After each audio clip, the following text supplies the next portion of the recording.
Oke, bismillahirrahmanirrahim. Assalamualaikum warahmatullahi wabarakatuh. Di pertemuan ini kita akan coba membahas organisasi internasional yang merupakan salah satu organ utama ya, prinsipal organ di dalam Perserikatan Bangsa-Bangsa atau United Nations yang kita kenal sebagai Majelis Umum atau General Assembly. Kita akan coba lihat eh, apa fungsi dan wewenang dari Majelis Umum PBB ini. Jadi kalau kita melihat kembali kepada tujuan dibentuknya PBB, maka ada beberapa poin yang dapat kita baca ya di dalam Piagam PBB atau UN Charter. Yang pertama adalah untuk menjaga perdamaian dan keamanan internasional. Jadi sekali lagi pembentukan PBB ini tidak lepas dari sejarah tentang berakhirnya Perang Dunia Kedua ya. Pada saat itu negara-negara di dunia berperang menjadi kedua kubu, dan pasca Perang Dunia Kedua itulah dibentuk PBB, dan tujuan utamanya adalah menindaklanjuti atau merespon atau merefleksikan pengalaman masa lalunya yaitu Perang Dunia Kedua, sehingga tujuan utamanya adalah untuk menjaga perdamaian dan keamanan dunia. Itu yang menjadi poin utamanya ya. Ini uraian panjang dan pembahasan detail tentang ini akan kita coba gali di dalam mata kuliah Hukum Penyelesaian Sengketa Internasional, karena upaya menjaga perdamaian dan keamanan ini melibatkan yang disebut dengan collective measure atau tindakan kolektif bersama untuk mencegah dan menindaklanjuti apabila ada ancaman terhadap perdamaian gitu ya. Dan salah satu luaran atau solusinya adalah dengan penyelesaian sengketa secara damai. Kemudian tujuan dibentuknya PBB yang kedua adalah untuk mengembangkan hubungan yang baik, friendly relations among nations, hubungan yang baik di antara negara bangsa berdasarkan prinsip-prinsip kesetaraan, prinsip self-determination, yang intinya merujuk kepada konsep kedaulatan di dalam hukum internasional ya. Jadi semuanya dianggap setara, tidak dibeda-bedakan, dan karenanya berupaya untuk menjaga hubungan yang baik. Kemudian yang ketiga adalah untuk melakukan kerjasama internasional dalam menyelesaikan persoalan-persoalan yang sifatnya internasional, baik di bidang ekonomi, sosial, budaya, humaniter, dan lain sebagainya ya. Tanpa melihat perbedaan primordial seperti ras, jenis kelamin, bahasa, agama, dan seterusnya. Jadi selain menjaga hubungan baik, tapi juga melakukan kerjasama. Kalau menjaga hubungan baik, katakanlah itu bersifat pasif. Kalau international cooperation sifatnya lebih aktif gitu ya. Dan kemudian menjadi pusat bagi apa ya, ini intinya menggabungkan seluruh bangsa untuk melakukan hal-hal di atas gitu ya, hal-hal dimaksud. Jadi itu tujuan dibentuknya PBB, dan salah satu organ utamanya adalah Majelis Umum PBB. Nah, ini saya kira kita bisa lihat di dalam pasal 7 ya, Piagam PBB dikatakan bahwa apa ada yang disebut dengan principal organ atau organ utama PBB, yaitu a General Assembly, Majelis Umum, kemudian ada Security Council atau Dewan Keamanan, kemudian ada Economic Social Council, Trusteeship Council, dan International Court of Justice atau Mahkamah Internasional, dan Sekretariat. Jadi ada beberapa organ yang dianggap sebagai organ utama, dan salah satunya adalah Majelis Umum PBB. Nah, kalau kita bicara apa fungsi dan wewenang dari Majelis Umum, maka tentu kita lagi-lagi merujuk kepada Piagam PBB ya. Saya kira di situ dijelaskan secara eksplisit apa saja fungsi dan wewenang Majelis Umum. Secara umum, maka yang dimaksud dengan fungsi dan wewenang Majelis Umum itu pertama adalah misalnya dalam segi anggaran, Majelis Umum memiliki fungsi untuk menimbang dan menyetujui budget yang dialokasikan oleh Perserikatan Bangsa-Bangsa ya, dan bahkan melakukan assessment atau penilaian terhadap keuangannya gitu ya, yang akan dialokasikan untuk PBB itu sendiri. Jadi itu ada dimensi anggarannya ya, dimensi anggaran, kemudian memilih negara non permanen, negara anggota tidak tetap dari Dewan Keamanan PBB, dan anggota bagi United Nations Council dan organ-organ lainnya yang direkomendasikan oleh Dewan Keamanan PBB. Jadi Singkatnya, ada fungsi yang sifatnya dia memilih ya, memilih terutama negara anggota non PBB, non Dewan Keamanan, apa non tidak tetap tapi untuk Dewan Keamanan. Seperti halnya Indonesia ya, yang apa di periode lalu itu menjadi anggota tidak tetap Dewan Keamanan PBB. Kemudian yang ketiga adalah menimbang dan membuat rekomendasi on the general principle of cooperation berdasarkan prinsip-prinsip kerjasama untuk mempertahankan perdamaian dan keamanan. Jadi membuat rekomendasi yang kita biasanya sebutnya resolusi umum, resolusi majelis umum. Tapi itu sifatnya soft law ya, rekomendasi, bukan memaksa gitu kan. Berikutnya fungsi dari majelis umum itu mendiskusikan segala pertanyaan yang terkait dengan upaya penjagaan perdamaian dan keamanan. Kecuali, except katanya, sengketa atau situasi tersebut sedang ditangani atau didiskusikan oleh Dewan Keamanan. Jadi memang kalau bicara menjaga perdamaian dan keamanan, ada semacam primasi atau meletakkan posisi Dewan Keamanan itu di atas ya. Karena namanya Dewan Keamanan dan dia memiliki fungsi untuk menyelesaikan sengketa itu, memiliki fungsi utama itu, tetapi juga majelis umum dalam taraf tertentu atau apabila Dewan Keamanan tidak tengah menangani perkara tersebut, maka majelis umum memiliki fungsi untuk mendiskusikan gitu ya dan memberikan rekomendasi. Oke, sekali lagi dia bentuknya rekomendasi. Berikutnya mendiskusikan dengan pengecualian yang sama, maksudnya selama Dewan Keamanan nggak menangani, dan membuat rekomendasi atas terhadap segala macam pertanyaan yang berada dalam lingkup piagam PBB, khususnya yang terkait dengan wewenang dan fungsi dari organ PBB. Jadi kalau ada pertanyaan terkait dengan fungsi dan organ PBB, gitu ya, terkait fungsi sekretariat, terkait fungsi trusteeship, itu maka Majelis Umum bisa memberikan rekomendasi atas pertanyaan-pertanyaan itu sejauh si Dewan Keamanan itu dia tidak menangani, gitu ya. Berikutnya adalah menginisiat atau apa itu memulai ya suatu studi, menginisiasi suatu penelitian dan membuat rekomendasi untuk mempromosikan kerjasama internasional atau kerjasama secara politis ya, dan juga pengembangan dan kodifikasi hukum internasional. Jadi hukum internasional itu juga dikembangkan dan dikodifikasi ya, dituliskan, disatukan, sebagaimana ini misalnya tercermin di dalam Komisi Hukum Internasional ya, atau International Law Commission, yang isinya itu para ahli dan biasanya mereka melakukan studi-studi untuk kemudian membukukan beberapa aturan-aturan termasuk hukum kebiasaan internasional gitu ya. Biasanya kan dilakukan oleh ILC dan ini berbasiskan pada rekomendasi dari Majelis Umum. Kemudian juga terkait dengan hak asasi manusia dan bidang ekonomi, sosial, humanitar, budaya, pendidikan, dan kesehatan. Jadi ruang lingkup pengembangan kerjasamanya memang luas sekali yang dapat direkomendasikan oleh Majelis Umum. Tapi sekali lagi fungsinya adalah memberikan rekomendasi. Demikian pula Majelis Umum dia dapat memberikan rekomendasi atas perkara atau sengketa internasional ya, di mana rekomendasinya tentu adalah penyelesaian sengketa secara damai. Dan terakhir adalah menimbang laporan dari Dewan Keamanan dan organ-organ PBB lain. Jadi kita bisa melihat ya, ada semacam fungsi yang sifatnya semi parliamentary seperti semi legislatif ya, dari Majelis Umum PBB ini dibandingkan dengan Dewan Keamanan. Nah, untuk mekanisme yang dilakukan ini juga serupa, saya kira seperti halnya parliamentary karena mekanisme yang dilakukannya itu melalui mekanisme voting ya, mana setiap negara anggota dari Majelis Umum itu memiliki satu vote, satu suara ya.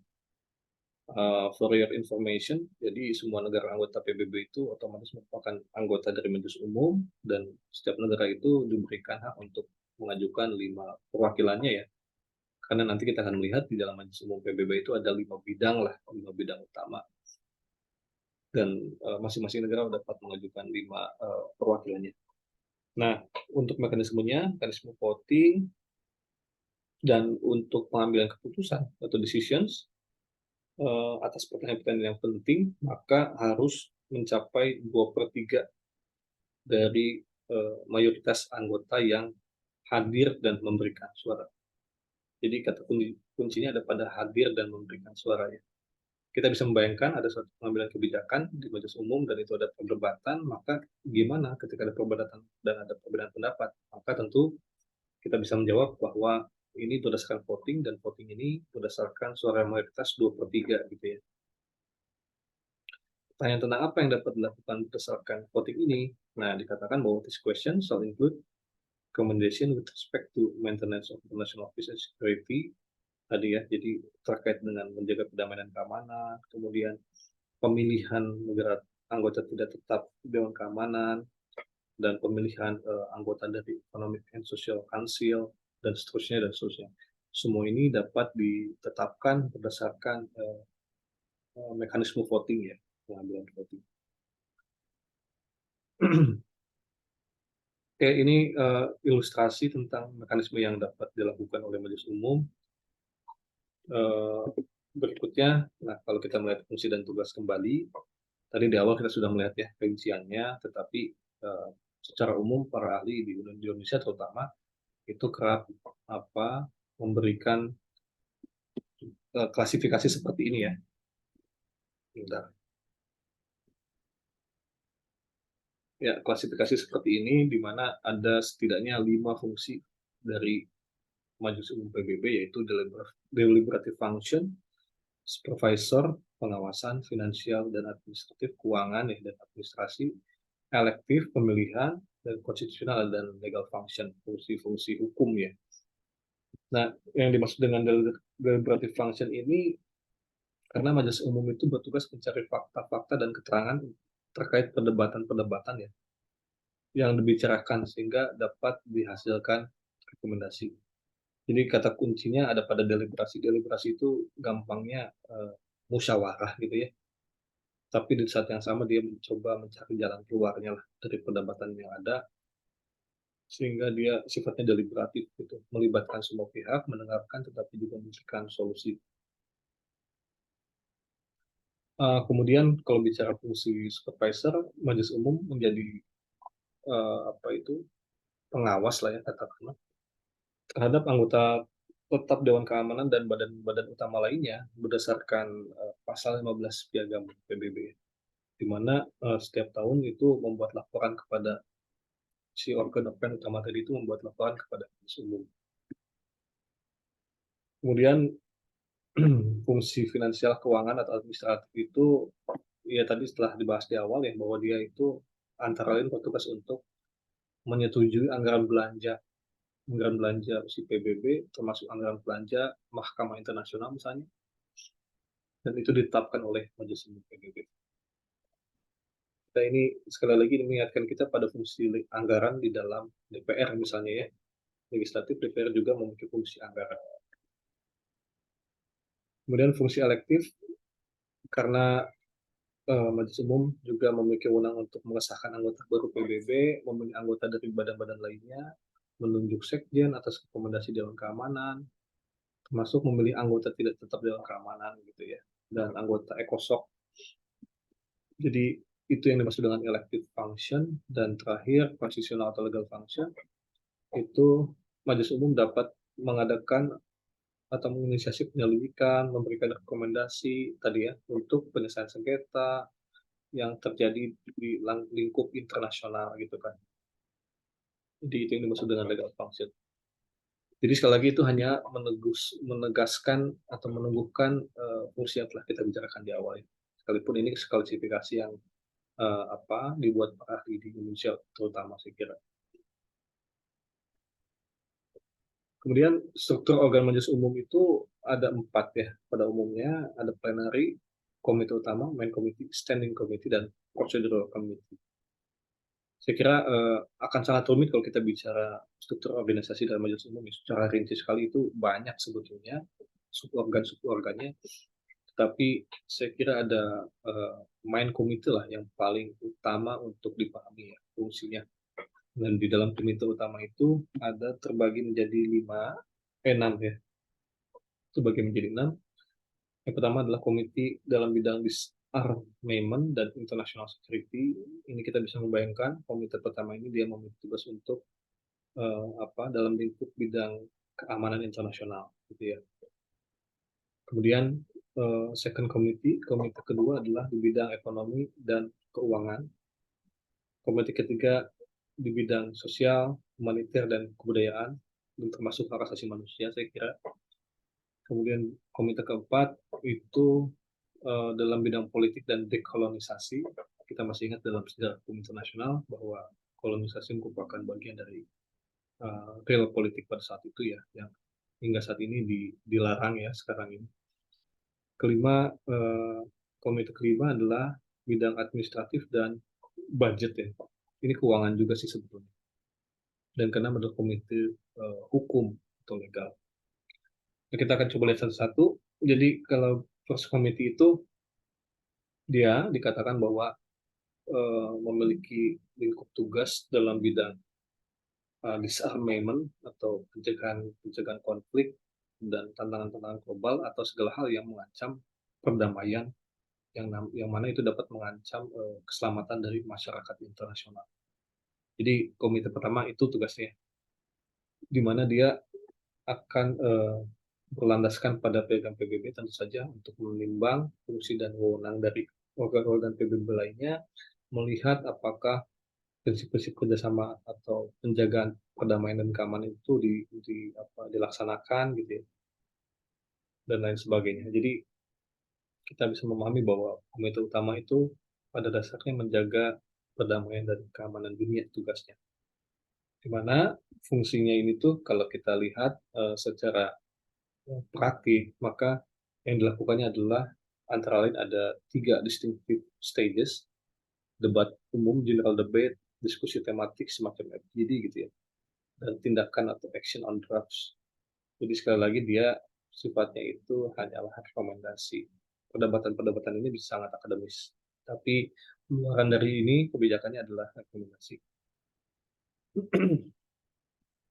Ini komite utama ya, komite pertama.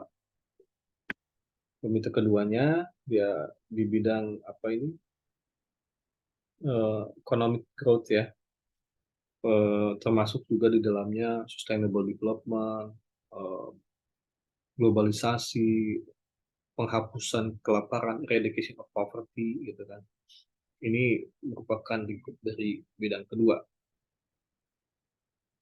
Di sini saya menyantumkan pula ada beberapa rincian tentang siapa saja ya yang mengetuainya. Misalnya di sini di paragraf ketiga kita bisa membaca second committee will also consider issues relating to of countries dalam situasi-situasi khusus, misalnya tentang kedaulatan dari masyarakat Palestina ya, di wilayah Palestina yang tengah diduduki, termasuk Yerusalem Timur dan masyarakat Arab di wilayah Suriah di Bukit Golan. Nah, ini persoalan-persoalan yang kemudian juga dibahas oleh komite kedua, terutama dalam kaitannya dengan ekonomi ya. Ini beberapa contoh praktiknya saja. Kemudian di bidang ketiga ini terkait dengan masalah sosial, humaniter, hak asasi manusia, di mana ini saya memberi contoh pula bahwa the committee discusses question relating to the advancement of women, misalnya kemajuan kesetaraan perempuan yang misalnya di Indonesia hingga saat ini masih menjadi problem tersendiri ya. Misalnya dalam konteks pemilu sekalipun ada tindakan afirmasi bahwa perempuan harus menjadi 30% anggota dewan, tetapi belum terpenuhi, misalnya itu ya. Kemudian pelindungan terhadap anak, masyarakat adat, pengungsi, dan promosi terhadap hak asasi manusia. Saya kira itu ya lingkup umum dari bidang 3. Sedangkan bidang keempat atau komite keempat itu berkaitan dengan masalah politik khusus dan dekolonisasi. Di sini dikatakan bahwa dia mencakup consider a broad range of issues, jadi isu yang sangat luas, mencakup 5 klaster dekolonisasi ya. Misalnya saja persoalan radiasi atom, bom atom gitu. Kemudian terkait juga dengan peacekeeping operation, karena kita tahu bahwa di dalam PBB ada namanya peacekeeping forces. Jadi si PBB itu kalau ingin menegakkan perdamaian dan keamanan bisa saja mengeluarkan kebijakan United for Peace dengan mengirimkan pasukan perdamaian gitu ya, kira-kira. Dan ini yang dewasa ini sedang dilakukan, yaitu terkait dengan Israeli practices and settlement, pendudukan yang dilakukan oleh Israel yang berpengaruh atau berdampak terhadap masyarakat Palestina gitu kan, di wilayah Palestina yang telah diduduki. Itu misalnya ya, bidang keempat. Kemudian bidang kelima, itu memiliki fungsi administratif dan budget atau keuangan. Maaf ya sebentar ya.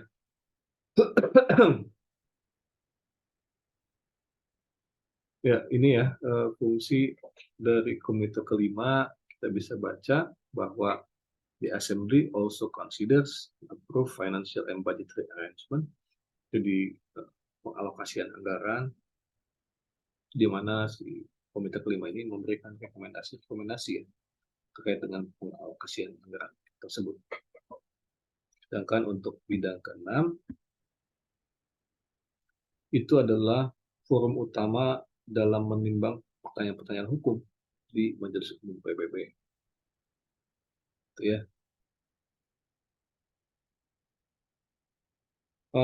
Apa ya ini ya saya kira ya secara umum rincian mengenai komite-komite di dalam Majelis Umum PBB ya perlu kita pahami. Berikutnya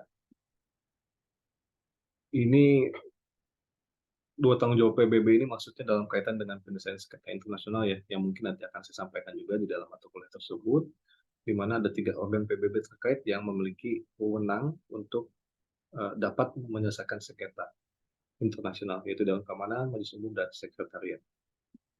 Ya, ini saya tambahkan saja ya di dalam mata kuliah HPSI. Jadi yang Majelis Umum itu dia punya jurisdiksi untuk menyelesaikan sengketa berdasarkan pasal 10 sampai pasal 14 Piagam PBB. Namun lingkup jurisdiksi ratio materialnya, jurisdiksi pokok perkara atau substansinya, dia hanya dapat melakukan diskusi atau memberikan rekomendasi saja, gitu ya. Ini fungsi dari Majelis Umum PBB. Dan ini misalnya berbeda dengan Sekretaris Jenderal, di mana dalam kaitan dengan penyelesaian sengketa, dia itu ada 2 fungsi ya, fungsi yang didelegasikan oleh Dewan Keamanan dan Majelis Umum berdasarkan pasal 98, dan berbagai tindakan yang dilakukan atas permintaan pihak-pihak yang berkepentingan atau atas inisiatif sekjen sendiri berdasarkan pasal 99. Gitu ya, jadi saya kira secara umum itu yang dapat saya sampaikan untuk materi terkait dengan Majelis Umum dan segelintir tentang fungsi perbedaannya dengan Sekretaris Jenderal